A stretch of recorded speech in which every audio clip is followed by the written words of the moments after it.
Seguimos adelante en Telebuen Día, recibiendo con el gusto de siempre al profesor José Carlos Maía, diputado del Frente Amplio, del Frente Liber Sereña, Asamblea Uruguay. ¿Qué tal, Maía? ¿Cómo anda? ¿Bien? Bien, buen día. Encantado de estar aquí con ustedes. Bueno, después de recorridas tan extensas por ese departamento diverso como es Canelones. Sí, el departamento país le dicen. Claro, es así. Porque tenés, salvo la producción de arroz, tenés todo. Todo.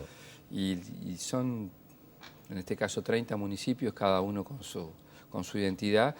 Y cuando tenés que recorrer, te vas de un extremo a otro y supone realidades bien distintas. Eso puede ser a veces difícil, pero también una potencialidad, ¿no? Bueno, claro. Y aún cuando se advierte esa complejidad del departamento, ¿entienden que la gestión municipal ha abarcado a todos los sectores, ha sido inclusiva, digamos? Porque muchas veces lo que se ve es aquella parte complicada contra la costa, el tema de los baches, pero hay zonas que están casi que perdidas en el mapa. Sí, en general yo diría que hubo un trato por parte de la Intendencia de Canelones igualitario en los distintos municipios. ¿Por qué digo esto? Porque en Canelones también tenés que hay realidades que hay municipios administrados por el Frente Amplio o por autoridades del Frente Amplio, otros por el Partido Nacional, otros por el Partido Colorado. Y tener un criterio que sea ecuánime para mí es central ahora y hacia adelante. Y en ese sentido creo que se ha avanzado, como habíamos hablado, en caminería rural, se ha avanzado en iluminación mucho. Falta mucho por hacer en bacheo, eso es obvio, y en calles, pero creo que si a mí me dicen de hacer un balance, el balance es positivo. Y ese modelo también, el de los municipios. Sí, tenemos que seguir creciendo en eso. Yo creo que ese es uno de los ejes clave.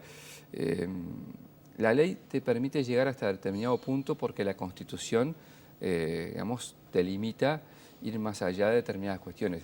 ¿Qué dice la ley? Que un alcalde puede hacer todo aquello que le compete. Y que esto de lo que la materia, bueno, no se puede determinar mucho porque la Constitución pone límites de orden departamental. Entonces yo creo que ahí, en particular para Canelones, el potenciar y trasladar poder y capacidad de decisión que supone recursos y medios a los distintos municipios puede llevar a un proceso que es bueno, que la gente cada vez más tenga cercanía con quien tiene que tomar la decisión cerca de su casa, por decir cosas que pueden ser redundantes, ¿no? Pero, claro, pero ciertas. De cualquier modo, puede resultar extraño que ese comentario venga de alguien que pretende ser intendente o que por lo menos aparentemente puede postular su candidatura, porque se supone que el jefe comunal antes quería concentrar poder. Esto de distribuirlo suena curioso, pero en todo caso lo comentamos más adelante. Cuando quiera. Porque me gustaría detenerme en algunas cuestiones vinculadas a su personalidad. Ha seguido ejerciendo la docencia, aún siendo diputado, en forma honoraria. Lo sigue haciendo, sigue siendo profesor. Sí, ayer me tocó entregar escritos de los dos, de los malos y de los buenos, y mañana de vuelta tengo clases. Nunca dejé de ejercer la docencia. ¿Son compatibles las actividades? Para mí es mi mayor identidad. Si a mí me preguntás, a mí la docencia me apasiona. ¿Donde le elijan faltar? ¿Al Parlamento o al Liceo? No he faltado a ninguno de los dos. Es más, siempre me ha sucedido algo muy curioso. El miércoles antes de cada elección, yo estoy en la mañana en mi aula. O sea, 3 días antes de la elección nacional. Y bueno, la cuestión es saber utilizar los horarios, tratar de cumplir, y a mí me apasiona. Yo digo a mis estudiantes, le digo, mire, muchachos, yo soy profesor el primer día del año de historia, egresado del IPA, pero aparte ejerzo un cargo como legislador. Los primeros días son quedan medio sorprendidos y después, nada, sos el que le pone el 1, le pone el 12 o más o menos, y que enseñás historia. Y después lo ven en la tele todavía. Sí, entonces, lo vi en la tele, es la frase. Lo vi en la tele es la frase, ¿no? La conocida. Más clásica. Y en un día de interpelación, por ejemplo, que tiene que estar tantas horas ahí pide libre en el liceo, ¿cómo hace? Hasta ahora he tenido bastante suerte, porque yo voy de mañana temprano. Entonces no me ha tocado interpelación en la mañana. Es decir, he elegido días en los cuales das clases que no tenés cámara. Claro. Los lunes, por ejemplo, los jueves de mañana, es excepcional. Bueno, ¿y cuando sus compañeros lo convocan a un paro?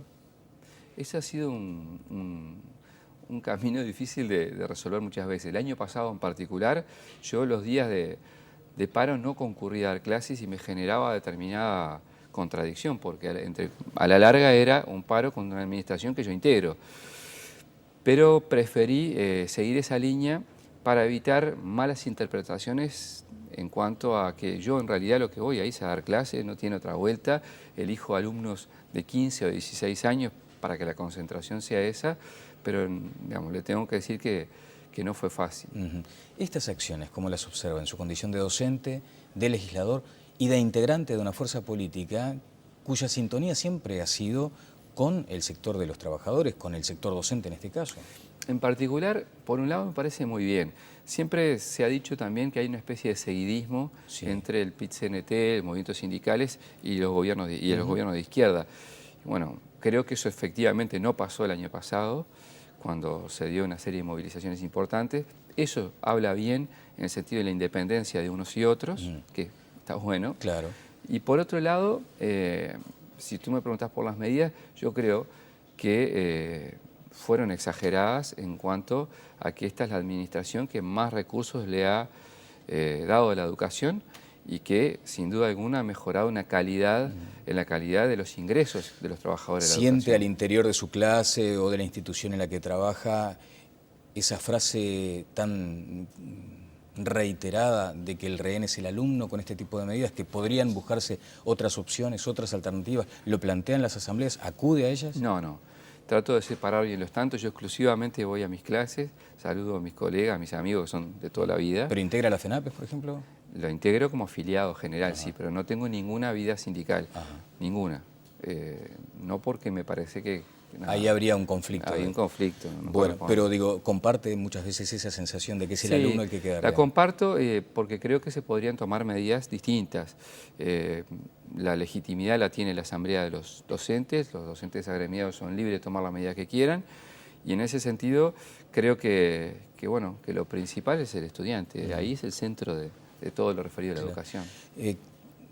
¿Propondría modificar la Ley Vázquez, la conocida como la Ley Vázquez, donde se le asignó una importancia creciente al gremialismo en los órganos de dirección? Y allí se entiende, por parte de muchos analistas y expertos, que está como la madre del problema actual en secundaria. Yo no creo que sea esa la madre de los problemas.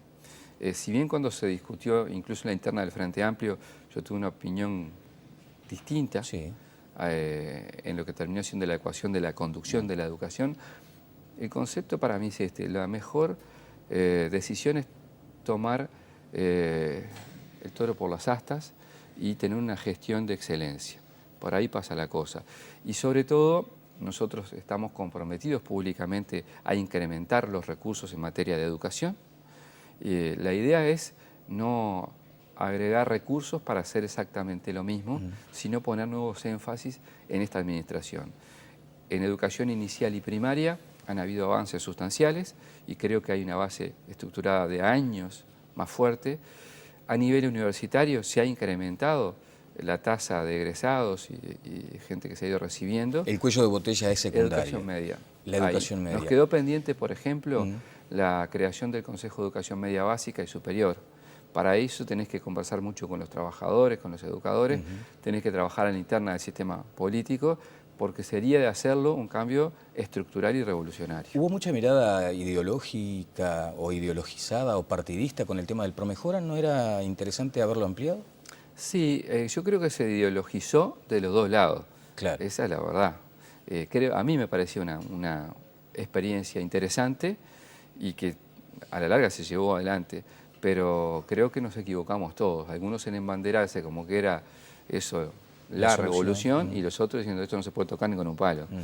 Y bueno, ahí estuvo el error. El concepto de darle mayor autonomía de gestión a los centros de estudio está en el programa del Frente para los próximos 5 años y sí creo que lo podemos tener dentro de todos los partidos también. Bueno, ¿sufre y con esto cerramos el capítulo docente, sufre al Consejo de Secundaria en su condición de docente? ¿En esta cuestión de las elecciones de horas, por ejemplo? No en este año. Me ha tocado, sí. Yo tengo 25 años como profesor y he pasado todos los consejos. Creo que ahí tenemos problemas importantes. ¿Pero problemas de qué? ¿De gestión? De gestión, porque yo desde que tengo memoria elegimos primero en secundaria o en primaria y después a nivel del IPA y de magisterio, cuando tiene que ser al revés. Esas son cuestiones casi administrativas. Bueno, y esas son las cosas que a veces entorpecen el funcionamiento y que hay que solucionar. ¿No fue suficiente una mayoría absoluta en las cámaras como para articular otros cambios en educación? Yo creo que los cambios pasan por la gestión, insisto. Por ejemplo, nosotros propusimos una universidad tecnológica, está comenzando a funcionar. Tenemos durmiendo en los cajones del Senado la Universidad de la Educación, que también es clave para mejorar la formación docente. Aunque ya hay diferencias en el propio Frente Amplio. Sí, pero llegamos a un acuerdo que lo cumplimos en diputados con el Partido Colorado. El Partido Blanco estuvo en contra.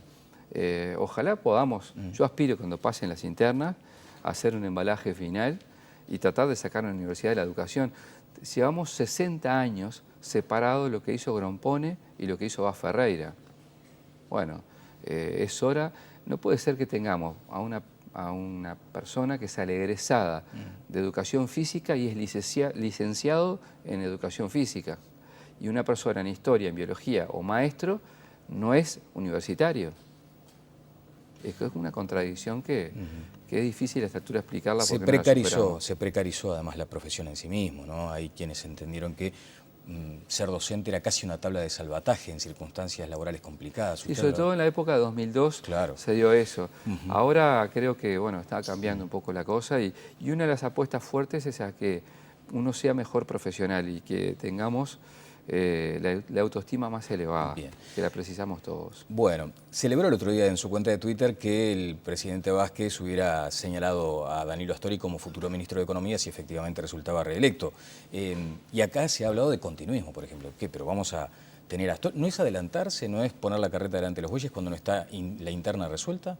Yo creo que Tabaré se pone en la posición que la vemos la mayoría de los uruguayos como un posible presidente.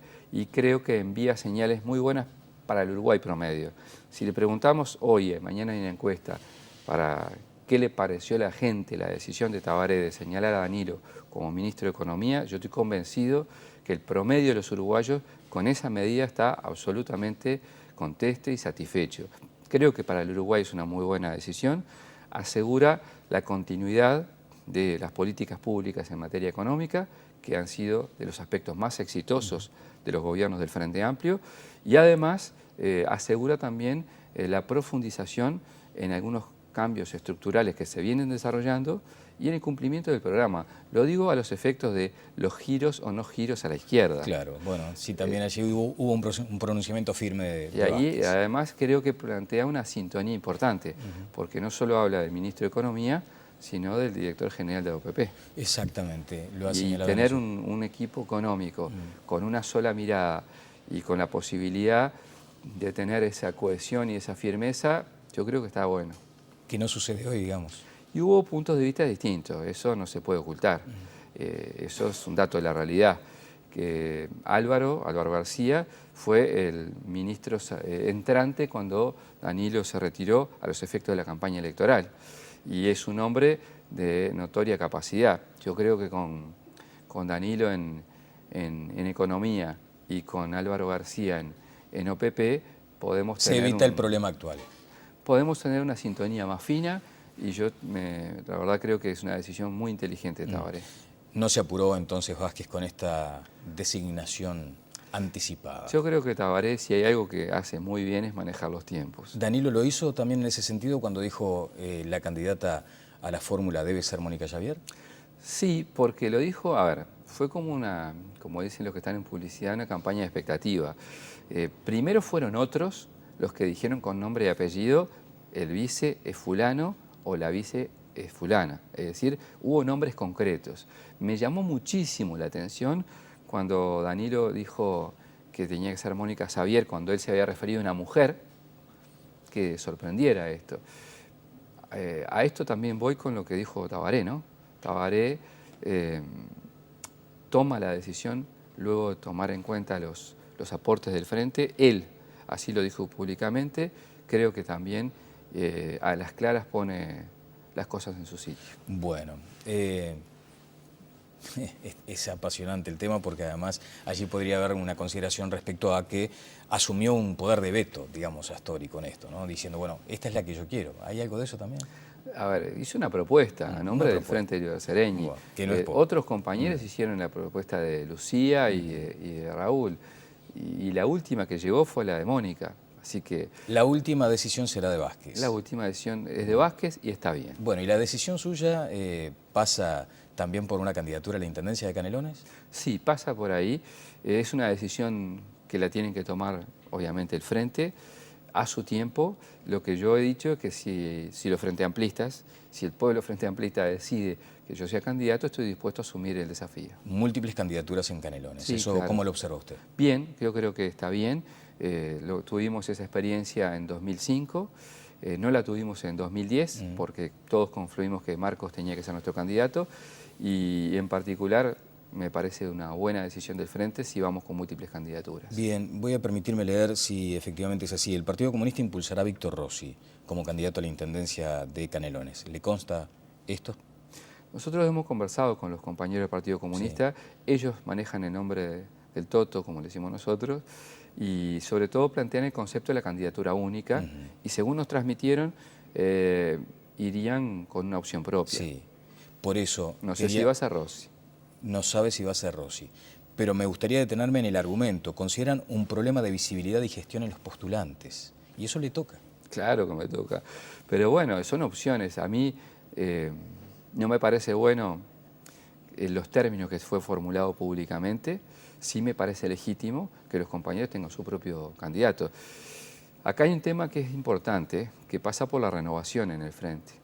Y creo que el presentar candidaturas, entre comillas, y comillas muy claras, jóvenes, y reitero las comillas, para el Frente es necesario. Pero a ver, precise mejor eso. Y claro, porque yo desde el punto de vista generacional, yo tengo 47 años.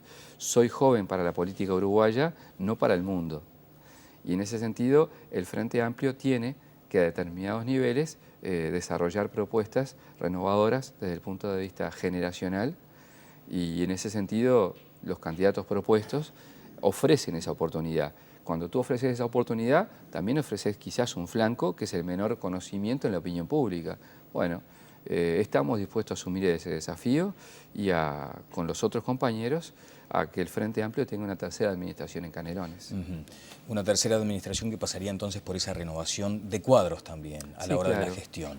De cuadros. En ese sentido, ¿ha sido acertado el criterio que empleó Carámbula para la designación de sus cuadros dirigenciales?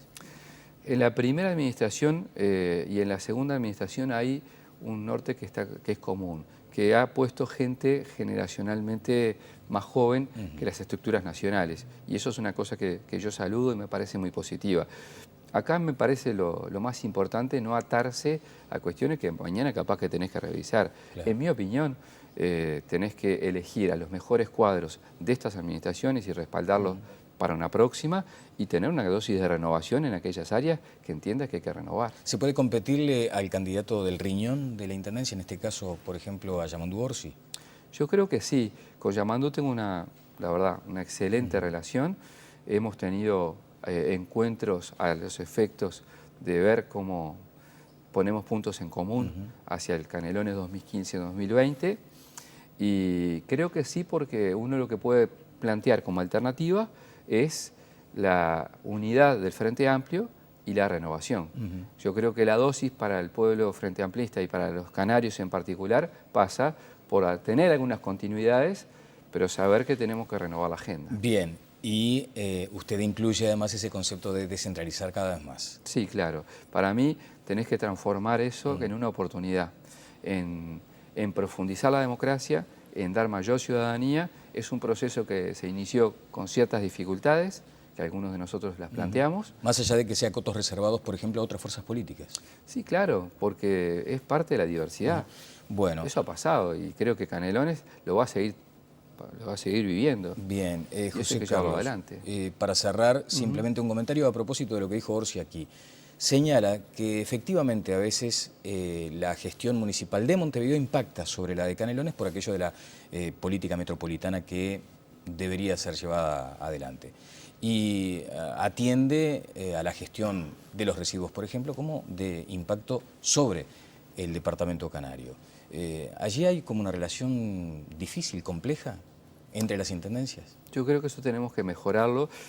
La clave es tener a Canelones con una mirada nacional y en particular metropolitana. Ha dicho acá que ha faltado coordinación entre las dos intendencias. Sí, yo creo que eso es un dato de la realidad, yo comparto con Yamandú en eso, y pongo un ejemplo más, en política de transporte también.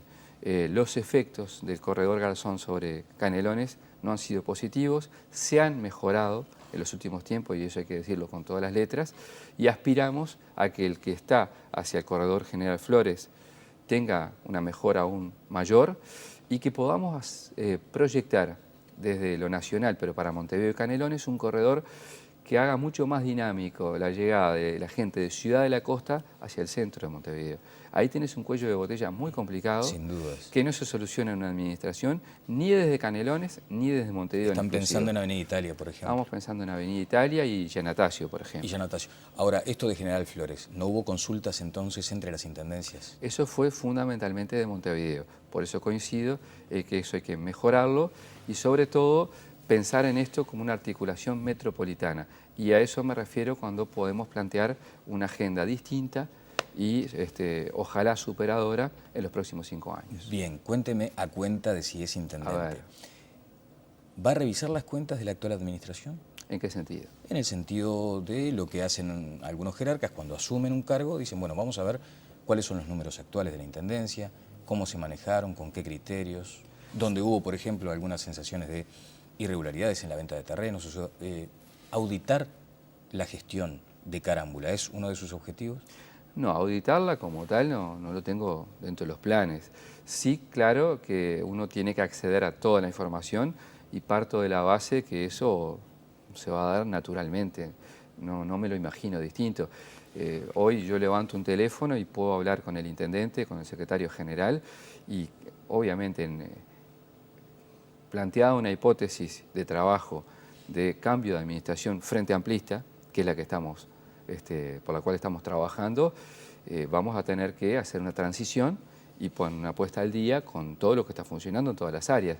Si hay algo que revisar, investigar, lo podemos hacer desde ya y planteárselo al intendente, y si hay que hacerlo después, también lo vamos a hacer. Muchas gracias. Gracias a ustedes. El profesor José Carlos Maía, diputado del Frente Libercereño y del Frente Amplio, estuvo con nosotros. Pausa y seguimos adelante en Tele Buen Día.